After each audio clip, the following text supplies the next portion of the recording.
I was sitting in the lawyer's office, my hands still trembling from the funeral, when my son-in-law stood up and played a video in front of everyone. On the screen, it was my husband's voice, my George, the man I had loved for 50 years. He was saying words I could barely process.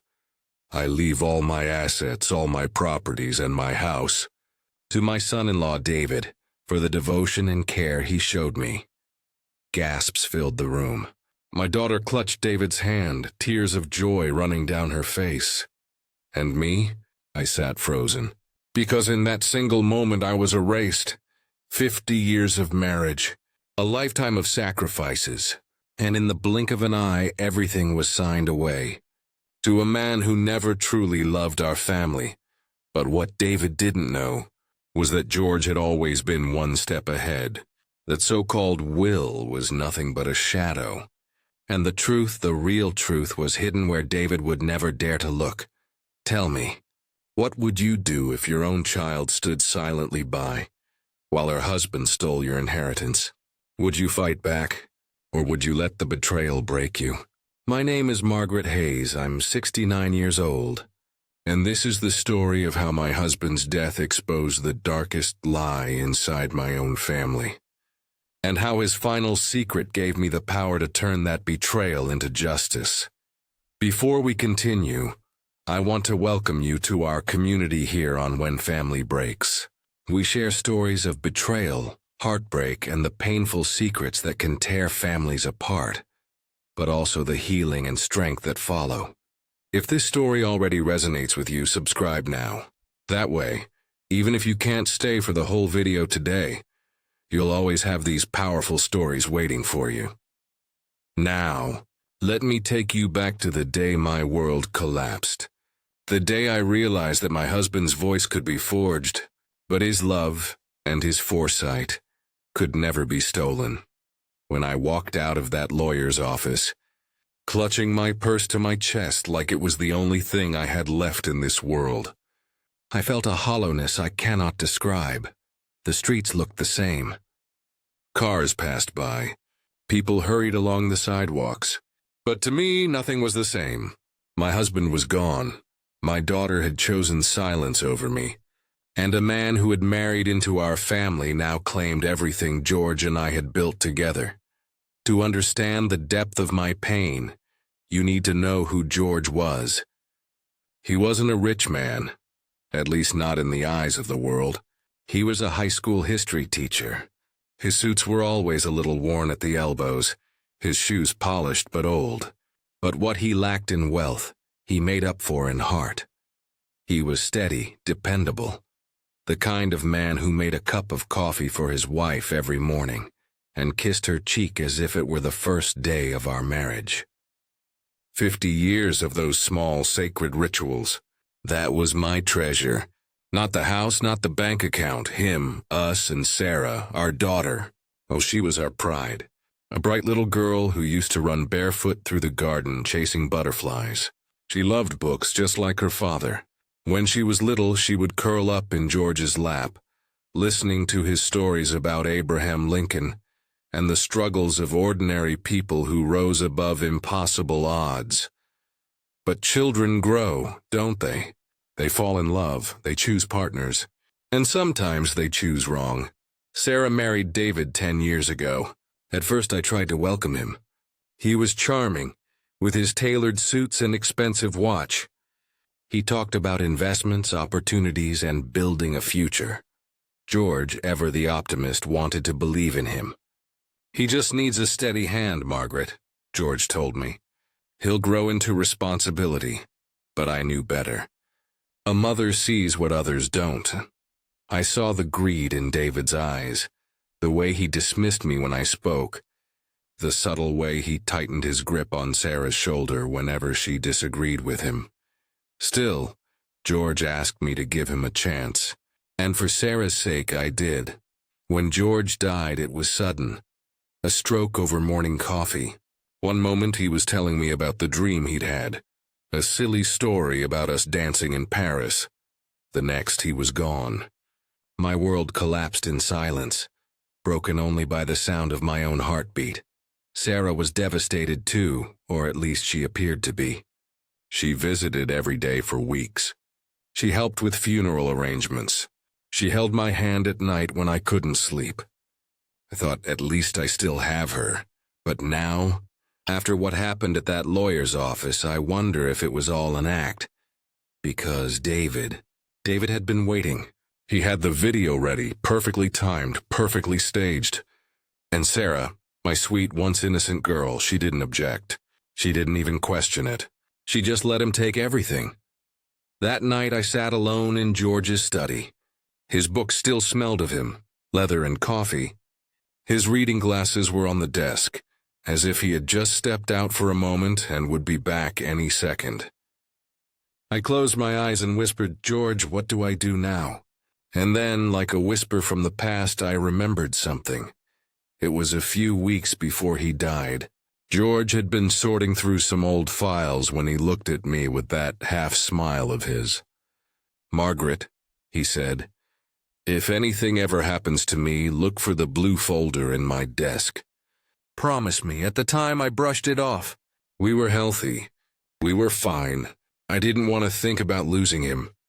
But now, sitting in that study, the memory came back with crystal clarity. The blue folder. I pulled open the drawers one by one. Bills, old lesson plans, tax returns. But no blue folder. My hands shook as I searched every corner, every file. Nothing. And then a thought hit me so hard I had to sit down. David. He had been in this study after the funeral. I had seen him myself, saying he was helping Sarah organize paperwork. Martha, my neighbor, even mentioned she saw him leave with a stack of files under his arm. My heart raced. If the blue folder was missing, if George's final secret had been taken, then David's fraud ran deeper than I imagined. But here's the thing about secrets. They have a way of finding their way back to the light, and I was determined, whatever it took, to bring George's truth back into the open. The following morning, I woke up before the sun. Sleep had become a stranger to me since George's passing, but now it felt impossible altogether. My mind kept circling the same question. Where is the blue folder? I went back to George's study as if the answer might suddenly appear overnight. His old desk stood there like a silent witness, scratched at the corners, polished smooth by decades of use. I pulled every drawer again, shook every book, checked behind the shelves, nothing. No blue folder. I knew then what my heart already feared. David had been here, and if David had touched it, the contents were not safe. I sat in George's old leather chair and stared out the window. The neighbor's curtains swayed in the breeze. Life outside went on as usual, but in here, in the quiet shadows of this study, betrayal lingered like a heavy fog. Just then, a soft knock at the door startled me. It was Martha, my neighbor and oldest friend. She walked in holding a basket of muffins, the kind she always baked when she sensed I was struggling. "You didn't answer my calls yesterday, Margaret," she said gently. "I thought I'd check on you." I tried to smile, but my face must have betrayed my despair. She set the basket down and took my hands. "What happened at the lawyer's office?" she asked. The words tumbled out of me before I could stop them. "The video. The false will." Sarah's silence, Martha's eyes narrowed. I knew that man was trouble. "Margaret, I saw him. The day after the funeral, he was in this house, carrying papers out to his car. I asked Sarah about it, and she said he was helping with finances. But something about the way he avoided my eyes, it didn't sit right." My stomach dropped. Confirmation. It wasn't just my suspicion. David had been here, and he had taken something. Martha squeezed my hand. "Do you think he found George's documents?" I nodded slowly. "George told me about a blue folder. He said if anything happened to him, I should find it." "But it's gone, Martha. I think David took it." Her jaw tightened. "Then you can't let this go. You have to fight." The word felt foreign on my tongue. I had spent my whole life building, nurturing, forgiving. Fighting was George's job. Fighting for students who had no voice, fighting for the truth in history. But now it was my turn. That evening I attended a small community meeting at the church. I wasn't planning to share, but when I saw David there, standing tall in his expensive suit, shaking hands and smiling as though he were already the heir of George's legacy, something inside me shifted. He spoke loudly, bragging about future investments, about expanding into real estate once the legal matters cleared. I clenched my fists. Legal matters. My husband's life's work had been reduced to legal matters in the mouth of a man who never earned a penny of it. After the meeting, I overheard him on the phone. His voice was sharp, impatient. "No, I told you. Once the paperwork is finalized, the house will be ours. I can use it as collateral. Just keep the loan ready. Collateral. My home, my sanctuary. The place where George and I had raised Sarah, planted flowers, celebrated every Christmas. David was already preparing to mortgage it away. I walked home with Martha by my side. My heart was pounding, but not from fear anymore. From anger. From resolve, Margaret, Martha whispered. He's dangerous. If he already has debts, if he's rushing to borrow more. This isn't just greed. This is desperation. Desperate men do reckless things. Her words struck me like lightning. Desperation. That explained his rush, his arrogance, his need to silence me quickly. David wasn't just greedy. He was drowning. And he planned to use George's legacy as his lifeline. That night, I stood in George's study once more. I ran my fingers across the spines of his books, feeling his presence in every worn cover. I whispered, "You knew this could happen, didn't you, George? That's why you told me about the folder." I closed my eyes. In the silence, I could almost hear his voice. Steady, calm, reassuring. "Look deeper, Margaret. Don't give up." And for the first time since his death, I felt something other than grief. I felt determination. David thought he had erased me with one forged video. He thought Sarah's silence had broken me. He thought the house, the bank accounts, the memories, all of it, were his for the taking. But George had left me a trail, and I was going to follow it. Even if the folder was gone, the truth wasn't lost. Somewhere, hidden in the shadows of George's careful planning, the real answer waited for me. And I swore, right then and there, I would find it. Because betrayal may wound the heart. But truth once uncovered has the power to heal. I left the lawyer's office that day with my heart heavier than ever. His words echoed in my mind. If the court accepts that video as a valid will, there may be nothing we can do. It was like losing George all over again. I walked home slowly, the autumn air sharp in my lungs. Leaves crunched under my feet, the world so achingly ordinary while mine was collapsing. But deep down, a whisper kept telling me, George wouldn't have left you defenseless. Not him, not ever. When I stepped inside the house, the silence pressed in on me. I set my bag down, sat at the kitchen table and buried my face in my hands. I wanted to scream, to cry, to give up. But then my fingers brushed against something cold and metallic in my coat pocket. A key. I froze. It wasn't an ordinary key. It was small, flat, with the stamp of a bank etched on it. I remembered George handing it to me months before his death, pressing it into my palm with that knowing smile of his.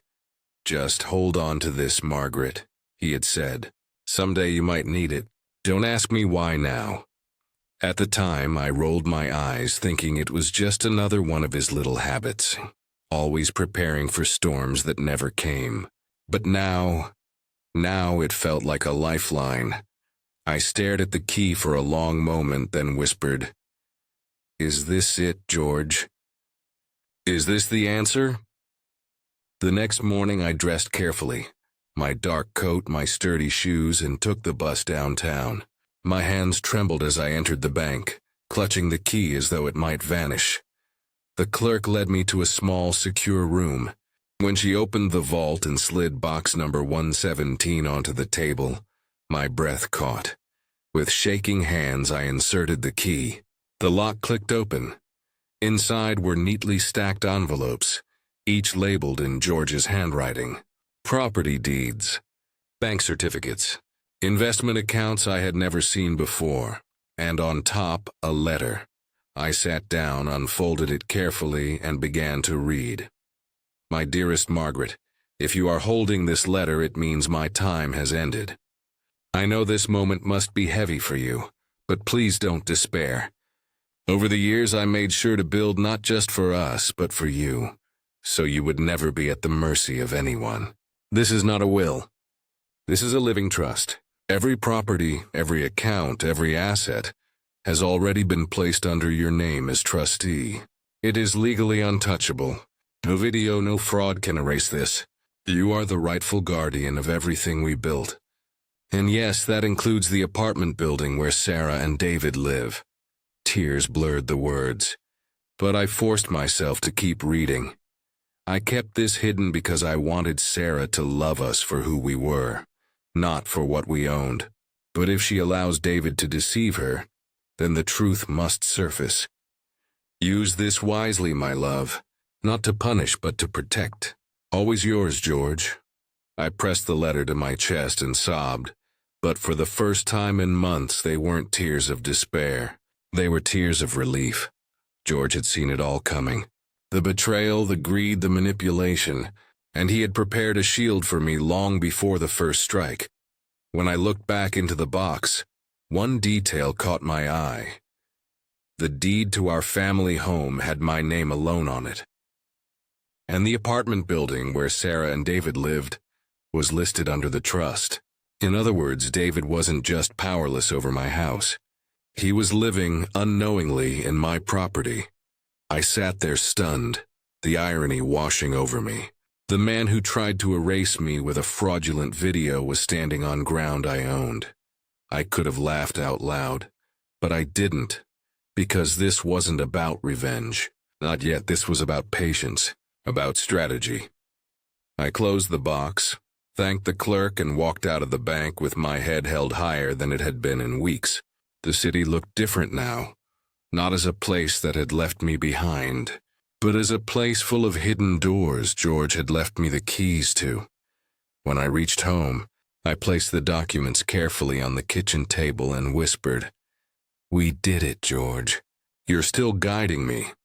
But as the weight of the papers settled, so did the reality. David would not stop. He believed the game was already won.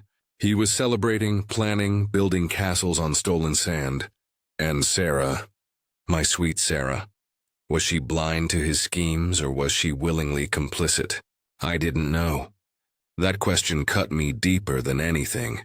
But one thing was certain. David was about to discover that the woman he thought was powerless was the very person holding the strings to his entire world. And I had no intention of cutting those strings just yet. No. First, I would let him tighten the knot around his own neck. The night after discovering George's living trust, I hardly slept. Relief coursed through me, yes, but so did a strange new fire. For weeks I had been the widow everyone pitied, the woman they thought had lost everything. David believed I was weak, helpless, erased. But now I knew the truth. I held all the cards, still I didn't want revenge. At least not in the way David might expect.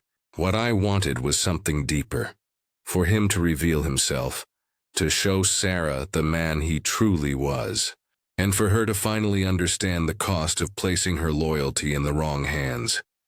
So I decided on silence. I would say nothing of the trust. Not yet. I would let David believe his scheme had succeeded. Let him grow arrogant, reckless. Because arrogant men are careless men, and careless men leave behind evidence. The following week I continued living as though nothing had changed. I walked to the market, exchanged polite smiles with neighbors, sat alone at church pews. People whispered, of course.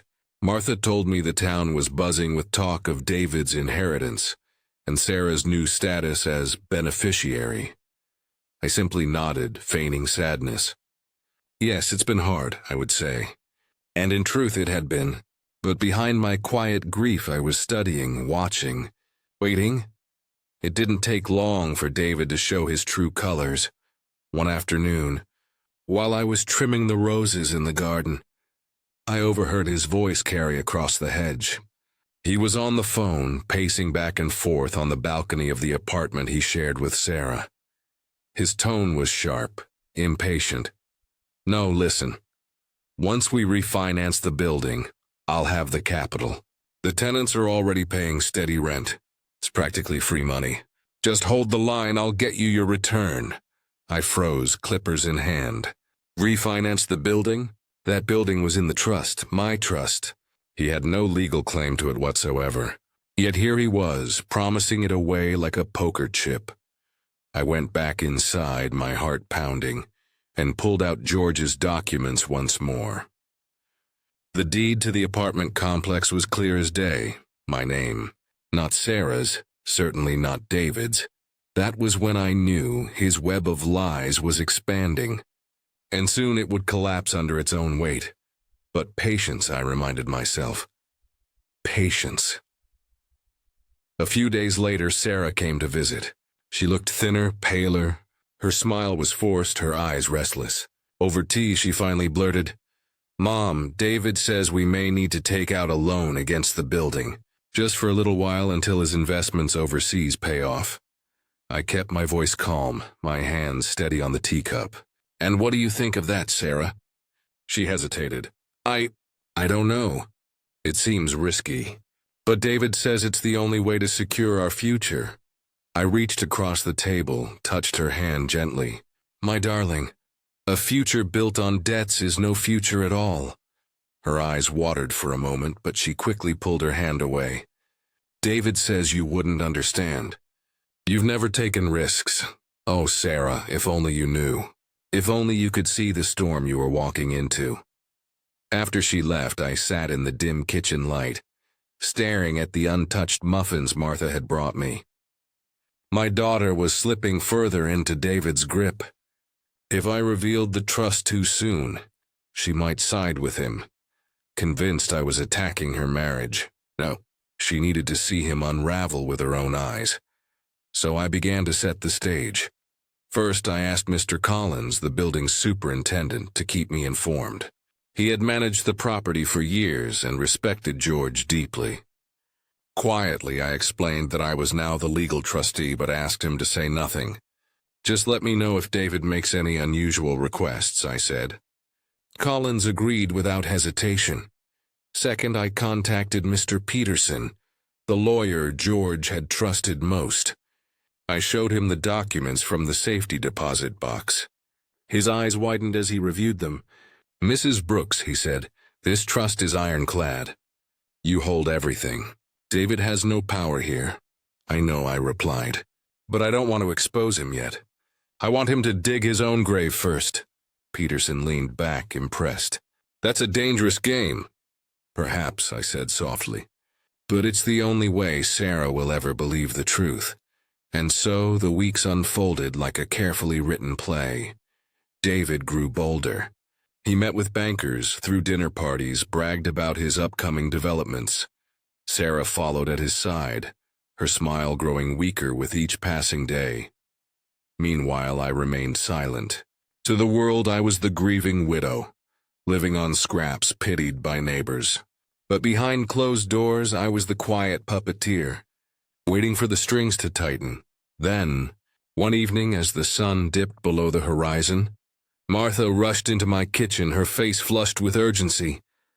"Margaret," she whispered, "you won't believe what I just heard. David's applying for a massive loan, using the apartment building as collateral. And the bank manager says the paperwork looks suspicious." My breath caught.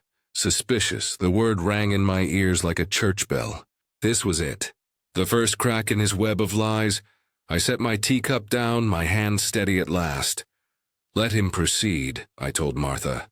"The bigger the lie, the louder the fall." But in my heart I knew this was just the beginning, because when David's fraud was finally exposed, it wouldn't only destroy him. It would force Sarah to choose, her husband or the truth her father had left behind. It began quietly, almost too quietly. Phone call here, a whispered rumor there. David's grand plan was finally in motion.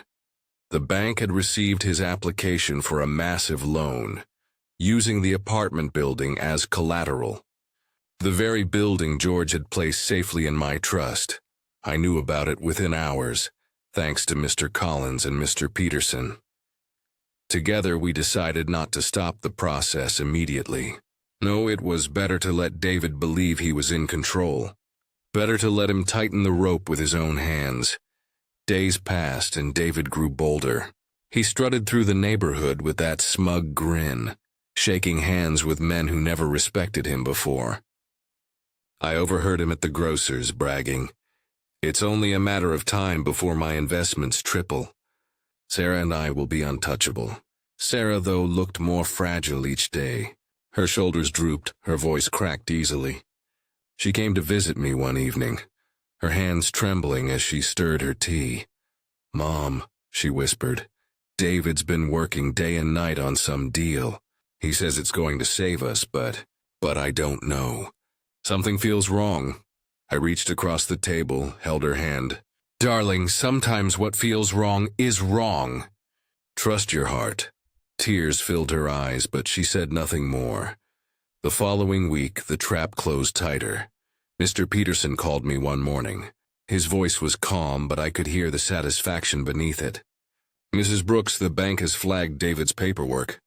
They compared the property deed he submitted to their records. It doesn't match. They've contacted me as trustee." I closed my eyes, relief washing through me. George's careful planning had worked. David's lies had finally met the brick wall of truth. "What happens now?" I asked. Peterson replied, "They'll call David in for a meeting. Likely tomorrow. Do you want to attend?" A pause. My heart pounded. Part of me wanted to burst into that room, wave George's trust papers in David's face, and watch his arrogance crumble. But another part of me wanted Sarah to see it happen without my interference. She needed to witness the man she trusted betray himself. "Yes," I said finally, "I'll be there. But I want Sarah there too." The next day, the air in the bank's conference room was heavy with tension. David arrived in a pressed suit, his hair slicked back, his smile polished. Sarah trailed behind, pale and nervous. When he spotted me in the corner of the room, his grin faltered. "What are you doing here?" he hissed. I said nothing. Only folded my hands in my lap and looked at him steadily. The bank manager entered, carrying a thick folder. He adjusted his glasses, cleared his throat. "Mr. Brooks, we've reviewed your loan application. But there's a serious issue. The deed you submitted does not align with our records." David laughed, a sharp, forced sound. "That's impossible. My wife inherited the property." "Isn't that right, Sarah?" Sarah glanced at me, confusion clouding her eyes. She opened her mouth, but no words came. The manager continued. "Our records show the property belongs to a living trust, one that lists Mrs. Margaret Brooks as sole trustee. Legally, you have no authority to use it as collateral." The color drained from David's face. He sputtered, "That can't be. I have proof." He slapped a folder onto the table. Inside were forged papers, doctored signatures. Lies. The manager barely glanced at them. "We've verified with the county registrar. These are not valid documents." Silence filled the room. Sarah's hands trembled in her lap. She turned to David, her voice barely above a whisper. You lied to me?" David's mask cracked. "No, darling, this is just a misunderstanding. Your mother, she's behind this. She's trying to turn you against me." All eyes turned to me. I rose slowly, my knees aching but my voice steady. "No, David, the only one who turned Sarah against you is you. George saw this coming. That's why he protected everything in a trust. You never had the power you thought you did."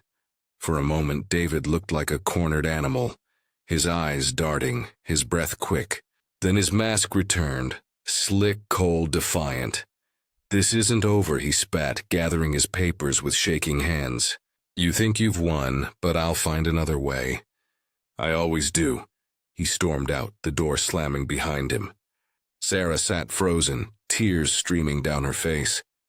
She looked at me with a mixture of shock, betrayal, and dawning realization. "Mom," she whispered, "is it true? Dad left everything. In your care." I nodded slowly. "Yes, my love. He trusted me to protect not just our family, but you, even from yourself if necessary."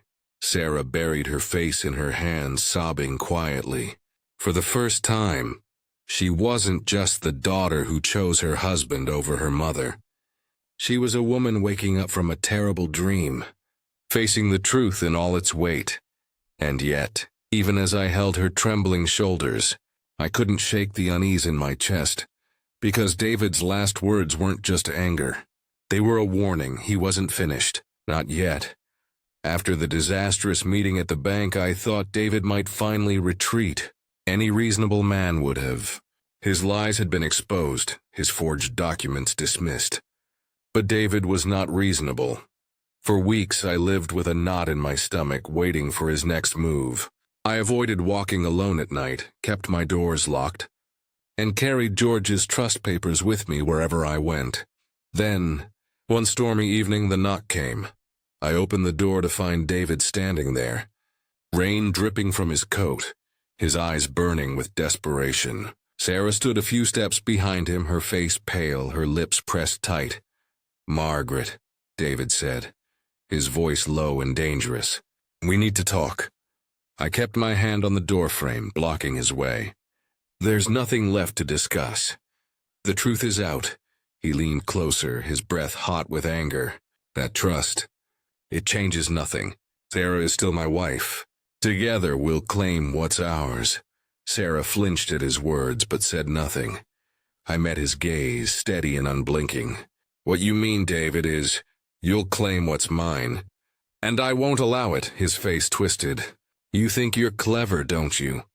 Hiding behind George's papers, playing the grieving widow. But you're just an old woman clinging to what should have been ours." "Ours," I snapped, my voice sharper than I'd ever spoken to him. "You married into this family, David. You contributed nothing.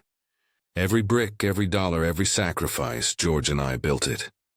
And you tried to steal it." The room went silent except for the rain pelting against the windows. Sarah finally stepped forward, her voice trembling. "David, is it true? Did you know all along that Mom owned everything?" David's eyes darted between us. For the first time, the mask cracked completely. "Fine," he shouted. "Yes, I knew. But what difference does it make? We deserved it. After all the years I've put up with this woman's judgment, her condescension, don't we deserve something back?" Sarah gasped, her hand flying to her mouth. "David, this wasn't about us. It was about you. You never cared about Dad's memory or Mom's security. You only cared about money." His voice rose, frantic now. "Money is survival, Sarah. Without it, we're nothing. You think love will pay the bills? You think respect puts food on the table? No, money is power, and I won't let some dusty piece of paper take that away from me." I stepped closer, my voice calm but cutting. "It's not the paper that takes it away, David. It's your own greed. You were given a family, a chance to belong, and you threw it all away." His chest heaved, his fists clenched. For a terrifying moment I thought he might strike me, but instead he turned on Sarah. "Choose," he hissed. "Me or her? Your husband or your mother?" The words hung heavy in the air like thunder before lightning. Sarah's eyes filled with tears. She looked at me, then at him. Her whole body shook as she whispered, "I already chose once. I chose wrong. I won't make that mistake again." David staggered back as though she had struck him. His face twisted with rage. "You ungrateful! Enough!" I thundered, my voice echoing through the house. "This ends tonight." I pulled the folder from my bag and threw it onto the table. The papers fanned out, deeds, bank accounts, investments, all in my name. David stared, his face pale. "This is the truth George left behind," I said, "and it's the truth you can never erase. You have no claim, no power, no place here anymore. Sarah stepped closer to me, her hand slipping into mine. "And you have no place in my life either, David." For a long moment, the only sound was the storm outside. Then slowly, David's bravado collapsed. His shoulders sagged, his face gray with defeat. But just as I thought he might leave quietly, he spat one final threat. "You may think you've won, Margaret. But people like me, we don't disappear. You'll regret crossing me." He stormed out into the rain, the door slamming so hard the walls shook. Sarah collapsed into my arms, sobbing. I held her close, my heart heavy. I had won the battle, yes. But the war wasn't over. Not yet. Because men like David never truly surrender. And I knew his final threat wasn't empty. It was a promise. The night David stormed out, slamming the door behind him, the house fell into a silence that felt almost sacred. The storm outside had passed, but its echo lingered in our hearts. Sarah sat across from me at the kitchen table, her eyes red from tears, her body trembling with both fear and relief. "Mom," she whispered, her voice breaking. "How could I have been so blind?" I reached across the table, took her hand gently. "Because love can blind us, Sarah. It can make us believe in people who don't deserve our belief. I've been there too. The difference is whether we learn once the truth is revealed." She stared down at her hands, ashamed. "I chose him over you. I ignored every warning, every instinct. And I hurt you most of all." I felt my heart soften. For months, bitterness had tried to harden me, to turn my grief into stone. But looking at my daughter now, broken yet willing to see the truth, I knew holding on to anger would only chain us both to David's poison. "Sarah," I said softly, "your father used to tell me, mistakes don't define us. What defines us is what we do after we realize them. Tonight you chose differently. That's what matters." Tears rolled down her cheeks as she leaned forward, resting her head in my lap like she had when she was a child. I stroked her hair, whispering, "It's all right, darling. We will heal. Together." In the days that followed, David's threats still hung in the air, but strangely, I no longer feared them. I knew the law was on my side. More importantly, I knew George's trust had given me something far greater than property or money. It had given me the chance to teach Sarah one final, life-changing lesson. For years, she had believed wealth came from bold risks, from following men who promised the world. Now she saw what true wealth was: trust, respect, family. A week later, Sarah and I returned to the apartment she once shared with David. The air inside was stale, the rooms half empty. He had taken his suits, his watches, the few valuables he could carry. But he had left behind something far heavier: unpaid bills, creditors' letters, and the lingering smell of a life built on lies. Sarah stood in the middle of the living room, her eyes scanning the hollow space. "I thought this was home," she said bitterly. "But it was never mine, was it?" I placed a hand on her shoulder. "Home isn't walls and furniture. It's the people inside, and he was never truly here for you." She nodded slowly, then whispered, "I want to start over, Mom. Not with money, not with promises, just with honesty." That evening, she packed a single suitcase and came back to my house, not as a woman defeated, but as one ready to rebuild. The first weeks weren't easy. She cried often, sometimes in anger at David, sometimes in shame at herself. But each time I reminded her, pain is a teacher if we let it be.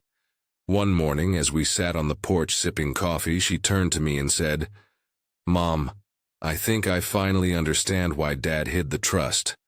He wanted me to love him for who he was, not for what he owned.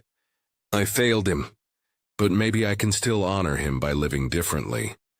My eyes filled with tears, but they weren't of sorrow. They were of pride. For the first time, Sarah wasn't just speaking like my daughter. She was speaking like George's daughter. Weeks turned into months. Sarah found a modest job at the library of all places. She said it felt right, surrounded by books, by knowledge, by the kind of quiet strength her father had always carried. Sometimes, neighbors would whisper about David, about how he had skipped town under the weight of his debts. Some pitied him, others mocked him. But in our house, his name became nothing more than a shadow, a reminder of who Sarah no longer was. One evening, as we cooked dinner together, Sarah set down her knife and said, "Mom, I want to tell my story. Not to shame myself, but to help others. There are so many women who trust the wrong man, who give up family for false promises. Maybe if they hear what happened to me, they'll wake up sooner." I looked at her, the firelight dancing on her face, and I saw not the broken girl who had once betrayed me, but a strong woman rising from ashes. "Your father would be proud," I whispered, and I believed it. With all my heart.